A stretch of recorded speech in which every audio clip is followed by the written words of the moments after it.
Hey everyone, David from EDGExotics here. So today we're going to be talking about this new thing. It's the 5540 rack. So it looks very similar to our 7030, but it's a little bit different. So let's kind of get right into it.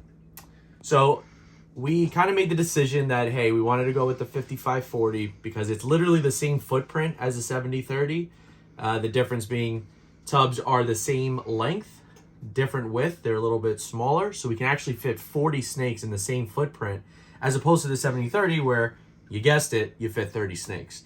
So Erica and I actually built this over the weekend. We sold one of our 7030s to our buddy Paul. We're actually selling our other 7030 to our other friend Charlie. So it's been a bit chaotic here, trying to remove one rack, get a new rack in. It's been a bit of a mess. The cool part though is all the snakes ate. So there was no issues with them eating. I think we built it, and then like 2 days later, I said, screw it, why not? And pretty much every snake ate. So we're definitely loving this rack. If you see up top, we have nothing lined up here. Have a couple males here. Trying to get rid of these two girls if anybody wants. GHI Lesser, GHI Mojave, hit me up.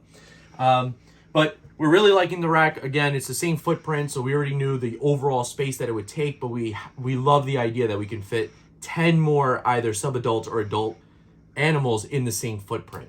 But one thing I want to show you guys, because a lot of people think the 5540 is too small, so to speak, for certain breeder females, for some of the bigger girls, but I definitely want to show you this one girl here. So our Mojave Clown, we weighed her about 2 months ago, which is what we do prior to Thanksgiving. She was weighing 2,500 grams 2 months ago. She pretty much hasn't missed a meal. So my assumption is she's weighing well over 3,000 grams, if not closer to 3,200, 3,300 grams. And there's still plenty of space in the tub. So this will kind of dispel some of the thoughts and beliefs that, hey, maybe it is a 5540 too small. Unless you have a Volta, which I've heard that they can get up to 6,000 grams. I've never seen one that big, but I also don't have any Voltas in our collection. But outside of that, unless you have some abnormally large ball python, I think they'll do well in here. Just so I can let everybody know, my animals did do well in the 7030s, except for when we jumped them up. We were actually moving them up from an FB8 to a 70 series, so sometimes they're a little temperamental. My thoughts and beliefs is that being able to move them up from our FB8 to our now 5540 will be a little easier for them to transition over. We'll still throw in a hide for some of them if they need it. But yeah, I mean, we bought one 5540. We'll definitely buy another one in the future. Like I said, we're getting rid of the other 7030. And I think that's kind of where we're going to cap out for our adults and females. I think we're going to do two 5540s. We might not even go full 10 levels. We did it on this one, but I think the other one, we might end up just doing 2 8 levels. So that'll put us at about 64 adult females. We want to kind of limit our collection. I think in the beginning in some other videos we talked about it. Then I got a little antsy and said, hey, screw it. I want to go big or go home. I just want to go home now, all right? I don't want 600 animals. I'm thinking, 60-ish adults will be good for us with having some sub-adults. So, the market kind of did push a little bit of where we are and what we're thinking about doing. So unfortunately, it's not the best. But at the same time, we still love this. We're still having a blast.